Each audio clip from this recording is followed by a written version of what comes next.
젠장 너무 훌륭하다. 미국의 자동차 회사인 포드의 짐 팔리 CEO가 최근 중국 전기차 업체 비아디가 출시한 시걸이라는 자동차를 보고 뱉은 말입니다. 안녕하세요. 서울경제신문 워싱턴 특파원 윤홍우입니다. 애플이 10년에 걸친 전기차 개발을 포기한 반면에 샤오미는 시장 진출 3년 만에 고성능 전기차를 내놓았습니다. 중국의 전기차 공룡 비아디는 테슬라를 꺾고 전세계 전기차 판매 1위에 올라섰습니다. 미국의 전기차 스타트업 피스커는 상장 폐지됐고 니콜라 역시 바람 앞에 등불입니다. 미국 제조업 연맹은 중국의 전기차가 미국 해안에 상륙할 경우 미국 자동차 산업은 멸종할 수 있다는 보고서를 냈습니다. 젠장 너무 훌륭하다. 미국의 자동차 회사인 포드의 짐 팔리 CEO가 최근 중국 전기차 업체 비아디가 출시한 이 시걸이라는 자동차를 보고 뱉은 말입니다. 이 시걸의 가격은 9,698달러부터 시작을 하는데 이는 39,895달러인 포드의 머스탱 마하 2 전기차죠. 이 4분의 1 수준입니다. 중국 전기차가 압도적인 가격 경쟁력을 발판으로 글로벌 시장을 공략하면서 이 미국 전기차 업계 전체에 공포감이 커지고 있습니다. 연 70에서 80%에 달했던 이 판매 성장률이 50% 이하로 떨어지고 이 포드와 GM 등 대형 자동차 회사들은 일제히 전기차 생산 속도 조절에 나서고 있습니다. 물론 이곳 미국 시장에서 이 중국의 전기차가 현재 판매되고 있는 것은 아닙니다.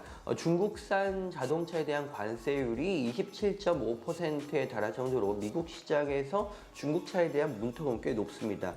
최근 미국 의회에서는 이 중국산 자동차, 특히 모든 중국산 브랜드의 자동차에 대해서는 관세를 125%까지 올리자, 이런 법안까지 발의된 상태입니다. 하지만 이 유럽과 중동, 동남아 등지로 이 중국 전기차가 수출 물량을 늘리고 이 시장에서 점유율을 확대하면서 미국 전기차의 글로벌 경쟁력이 추락하고 있습니다. 서유럽의 신규 전기차 시장에서 중국의 시장 점유율은 지난해 9.3%까지 올라왔다는데요. 이는 4년 전 0.5%의 거의 20배 수준입니다. 그렇다면 미국은 왜 이렇게까지 중국 전기차에 밀리는 것일까요? 이 중국 정부가 막대한 보조금을 지급하고 또 중국의 인건비가 싸기 때문일까요? 그 영향이 물론 없다고 할 수는 없습니다. 하지만 전부는 아닌 것 같습니다. 중국의 전기차 성공을 바라보는 이 글로벌 투자업계의 어떤 새로운 시각들을 한번 공유해 보겠습니다. 투자 전문가들은 일단 교통 네트워크라는 틀에서 이 현상을 바라봅니다. 중국의 대도시는 기차, 지하철, 버스 등 여러 가지 교통 수단이 잘 혼재돼서 발달된 곳입니다.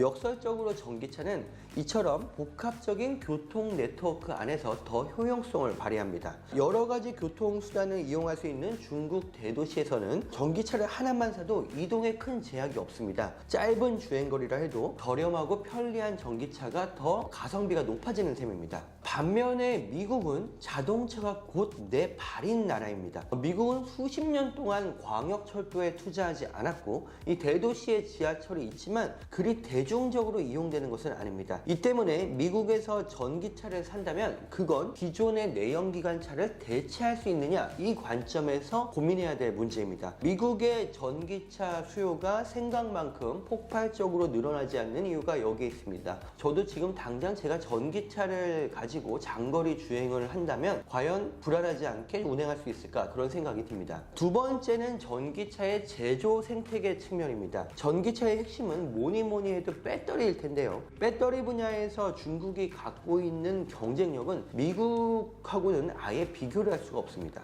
내수 시장 기반이기는 하지만 중국의 CATL이 지난해 글로벌 점유율은 37%에 달하는 압도적인 1위고요. 이 2위와 3위 업체인 비아디와 CALB 등을 합치면 전체 중국의 점유율이 57%에 달합니다. 한국의 배터리 3대장이죠. LG 에너지 솔루션, 삼성 SDI, 그리고 SK온을 모두 합한 점유율이 23% 수준인데요. 이 의미는 결국 세계 전기차 시장이 성장하면 성장할수록 파이가 커지면 커질수록 중국 배터리에 의존할 수밖에 없는 현실이라는 것입니다. 이 같은 복합적인 상황이 만들어낸 것이 현재 미국과 중국의 전기차 가격 가격 경쟁력입니다. 자, 대략 15,000달러에서 20,000달러, 우리나라 돈으로 한 2천만 원에서 좀 많게는 3천만 원 정도까지 내외에서 다양한 선택권을 제공하는 중국의 전기차 시장과 달리 미국에서 전기차를 사려면 한 5만 달러 이상, 약 7천만 원 이상이 필요하고, 앞으로 인플레이션 감축법에 따라서 중국산 부품이나 중국산 배터리를 못 쓰게 되면